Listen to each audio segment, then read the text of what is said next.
তুমি যদি ভাবো তোমারে আমি এত সহজে ছাইড়া দিমু তাহলে তুমি ভুল। আমি তোমারে এত সহজে ছাড়তাছি না, আমি তোমারে এখান থেকে সহজে যাইতে দিব না। এরপর জ্যোতি তাকে মারার চেষ্টা করতে গেলে রাধিকা ওইখান থেকে কোনোভাবে পালানোর চেষ্টা করে, আর সেটা দেখে জ্যোতি বলে, শালি তুই আমার কাছ থেকে ভাগবি? অনেক ফ্রি টাকায় খাওয়ার শখ, আবার কলেজের মানুষদেরকে বোকা বানাইতেছে। তোর তো আজকে খবর আছে। রাধিকা তুমি কই ছিলা? তোমাকে আমি কালকে থেকে খুঁজতেছি, তুমি আমার ফোন কেন ধরতেছিলা না? আয় হায়, তোমার কি হইছে? তোমার মুখের মধ্যে দাগ কিভাবে হইলো? গতকাল রাধিকার প্রিমিসের সাথে দেখা করার কথা ছিল, কিন্তু রাধিকা প্রিমিসের সাথে দেখা করেনি। আর প্রিমিস রাধিকার গতকালকের ব্যবহার দেখে তাকে সন্দেহ করা শুরু করে। গতকালকে প্রিমিস তারপর অনেকক্ষণ রাধিকাকে কলেজের আশেপাশে খুঁজে, এমনকি তাকে ফোনও দেয়, কিন্তু রাধিকা তার ফোন ধরে না। তাই প্রিমিস এর পরের দিন ঠিক তারা যেখানে দেখা করত সেইখানে গিয়ে রাধিকার জন্য ওয়েট করতে থাকে। হঠাৎ যখন প্রিমিস রাধিকাকে দেখতে পায় আর সে চমকে যায়। এই রাধিকা তুমি কই ছিলা? বলতেছো না কেন? আর তোমার এই অবস্থা কিভাবে হইলো? তুমি আমাকে বলো, মুখের মধ্যে এই ঘা কিভাবে হইলো? না, কিছু হয় নাই, এমনি একটু ব্যথা পাইছিলাম। আর তুমি এখানে কি করতেছো? প্রিমিস রাধিকার মুখে ঘায়ের দাগ দেখে একদম অবাক হয়ে যায়। তারপর প্রিমিস রাধিকাকে জিজ্ঞেস করে তাকে এমনটা কে করেছে, কিন্তু রাধিকা কিছু বলতে চায় না। আর প্রিমিস রাধিকার ঘা দেখে একেবারে রেগে যায়। প্রিমিস, আমি ঠিক আছি, তুমি চিন্তা করো না, এগুলা 2-1 দিনের মধ্যে ঠিক হয়ে যাবে। রাধিকা এই কথা বলে আর কিছুই বলতে পারে না, কিন্তু প্রিমিস তার এই অবস্থা দেখে বুঝতে পারছিল আসলে কে এই কাজটা করতে পারে। এরপর প্রিমিস রাধিকাকে বলে, এইটা ওই তিনজনের কাজ নাকি যে তোমার ওই দিন রেস্টুরেন্টের মধ্যে অসম্মান করছিল? বলো আমাকে, ওর নাম কি? আরে প্রিমিস, তুমিও না, বাদ দাও এগুলা। আচ্ছা বলতেছি, ওর নাম হচ্ছে জ্যোতি।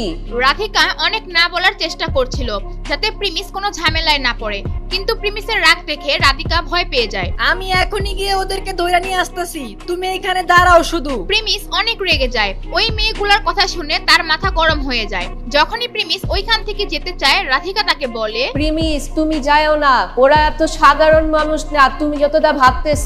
ওদের অনেক পাওয়ার আছে কলেজে, ওরা গ্যাং নিয়ে চলে। আমরা যদি ওদের সাথে লাগতে যাই পরে আমাদের আরো লস হবে। তুমি শান্ত হও প্রিমিস। এর মানে কি ওদের যা মন চায় তাই করতে দিমু? ওরা তোমার সাথে খারাপ ব্যবহার করবে, তোমার গায়ে হাত দিবে, সেটা আমি সহ্য করব? প্রিমিস, আমি যেটা বলতেছি এটা তোমার ভালোর জন্যই বলতেছি। আমি আজকের পর থেকে ওদের কাছ থেকে দূরেই থাকবো, তুমি কোনো চিন্তা করো না। আর আমি ওদের সামনে আর যাবই না। আচ্ছা ঠিক আছে, কিন্তু এইবার কোনো ঝামেলা হইলে আমি কিন্তু ঝামেলা করব, বলে দিলাম। প্রিমিসের রাগের চেয়ে রাধিকা সেফটির কথা বেশি চিন্তা করছে। আর প্রিমিস এটাও দেখছিল যে সে তার সেফটির কথা চিন্তা করার সাথে সাথে প্রিমিসের কথাও চিন্তা করছিল। আচ্ছা ঠিক আছে, চলো আমার সাথে, আমরা এখন হসপিটালে যাব, তুমি আমার সাথে চলো। এরপর রাধিকা হাসতে হাসতে প্রিমিসের কাছে তার হাত দিয়ে দেয় হসপিটালে যাওয়ার জন্য, কিন্তু যখনই প্রিমিস তাকে নিয়ে যেতে নেয় তখনই রাধিকা তাকে বলে, প্রিমিস, হসপিটালে যাওয়া তো অনেক খরচ পড়ে যাবে না? আমার কাছে তো এত টাকাও নাই। তোমাকে টাকা দেওয়ার কথা কে বলছে? তুমি চুপচাপ থাকো, আর একটা কথাও বলবা না। তুমি আমার সাথে চলো, আর কোনো কথাই চলবে না তোমার। এরপর প্রিমিস রাধিকাকে হসপিটালে নিয়ে যায়, আর সেখানে গিয়ে তাকে ডাক্তার দেখায়, আর ডাক্তার তাকে চিকিৎসা করে কিছু ঔষধ দেয়। তারপর প্রিমিস সেখানে যা টাকা লাগে সেই টাকা দেয়, আর সেখান থেকে তারা চলে আসে। প্রিমিস, থ্যাংক ইউ সো মাচ। আমি তোমাকে এই টাকাগুলা ফেরত দিয়ে দিব, যত টাকা তুমি আমার জন্য এখন খরচ করলা। প্রিমিস তার জন্য যে কাজগুলো করছে সেটা দেখে রাধিকা অনেক খুশি হয়েছে। সে দেখছিল প্রিমিস তার জন্য কত চিন্তা করছিল। প্রথমে তাকে বাঁচানোর জন্য প্রিমিস পানিতে লাফ দেয়, আর আজকে তাকে চিকিৎসা করার জন্য হসপিটালে নিয়ে এসেছে। রাধিকার জীবনে এমন কোনো মানুষ মিলেনি যে তার জন্য এত চিন্তা করেছিল। আরে রাধিকা, তুমি এগুলা নিয়ে টেনশন করো না, এগুলা পরে দেখা যাইবো নে। আচ্ছা চলো আমরা কোথাও খাইতে যাই। আজকে তোমাকে আমি একটা বড় রেস্টুরেন্টে নিয়ে যাব। বড় কোনো রেস্টুরেন্টে যাইবা? সেখানে তো অনেক টাকা লাগবে। না, আমাদের কোথাও যাওয়ার দরকার নাই। বড় রেস্টুরেন্টের কথা শুনে রাধিকার চোখগুলো বড় করে ফেলে। সে অলরেডি প্রিমিসের অনেক টাকা নষ্ট করে ফেলেছে, তাই সে আর তার টাকা খরচ করাতে চায় না। আমার মনে হচ্ছে আমাদের বড় রেস্টুরেন্টে খাবার না খাইয়া আমাদের কলেজের ক্যান্টিনে গিয়ে খাওয়া উচিত। আর ওইখানে খাবারগুলো ভালো আর দামও তেমন না। এরপর প্রেমিস তার কথা না শুনে তাকে নিয়ে চলে যায় একটা বড় রেস্টুরেন্টে। প্রথমে তো রাধিকা প্রিমিসের সাথে আসতে ভয় পাচ্ছিল, কারণ প্রিমিসের অবস্থাও দেখতে রাধিকার মতোই। তার মনে হচ্ছিল এত বড় রেস্টুরেন্টে প্রিমিস প্রথমবারই এসেছে, তাই এই অবস্থায় এমন না হয় যে তারা আবার অপমানিত হয়। কিন্তু যেইভাবে প্রিমিস খাবার অর্ডার করছিল আর খাবার আনতে বলছিল, তাকে দেখে মনে হচ্ছিল যে সে এই রেস্টুরেন্টে প্রায় আসা যাওয়া করে। রাধিকা প্রিমিসকে দেখে তার মনে হচ্ছিল সে একজন রহস্যময় মানুষ। রাধিকা, তুমি এইখানে একটু বসো, আমি একটু ওয়াশরুম থেকে আসতাছি। আমি আস্তে আস্তে খাবার চলে আসবে আমাদের, তুমি বসো। প্রিমিস ওয়াশরুমে চলে যায় আর রাধিকা সেই টেবিলের চেয়ারের মধ্যে বসেছিল আর সে এদিক ওদিক দেখছিল। সে তার জীবনে এত দামি রেস্টুরেন্টে কখনো আসেনি। আরে এটা রাধিকা না? ও এখানে কি করে? রাধিকা পেছন থেকে একটি আওয়াজ শুনে বুঝে গিয়েছিল যে এই আওয়াজ আর কারো না, জ্যোতি এটা। রাধিকা তাকে দেখে তার অনেক রাগ হয় আর সাথে সাথে সে ভয়ও পেয়ে যায়। আর তারপর সেই বদমাইশ মেয়েটি তার গ্যাং নিয়ে রাধিকার সামনে এসে দাঁড়ায়। এই মায়া কি কিছুদিন ধরে পাগল টাগল হয়েছে নাকি? ও কিছুদিন আগে আরেকটা রেস্টুরেন্টে বসে বারবার লাচ্ছি খাইতেছিল, আর আজকে ওটার চেয়ে দামি রেস্টুরেন্টে আইসা মহারানীর মতো বসে রইছো। তোমার এত সাহস কিভাবে হয় এত দামি রেস্টুরেন্টে আইসা খাবার খাওয়ার কথা চিন্তা করো? আরে ভাই, আমাদের মতো মানুষরা এই রেস্টুরেন্টে মাসে 2-1 বার আসি, আর তুমি কলেজ থেকে স্কলারশিপ পায়া ফ্রি টাকাগুলো এই রেস্টুরেন্টে আইসা উড়াইতাছো। তোমার কি শরম করে না?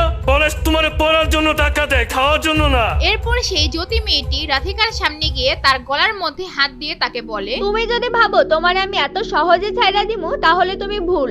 আমি তোমারে এত সহজে ছাড়তাছি না, আমি তোমারে এখান থেকে সহজে যাইতে দিব না। এরপর জ্যোতি তাকে মারার চেষ্টা করতে গেলে রাধিকা ওইখান থেকে কোনোভাবে পালানোর চেষ্টা করে, আর সেটা দেখে জ্যোতি বলে, শালি তুই আমার কাছ থেকে ভাগবি?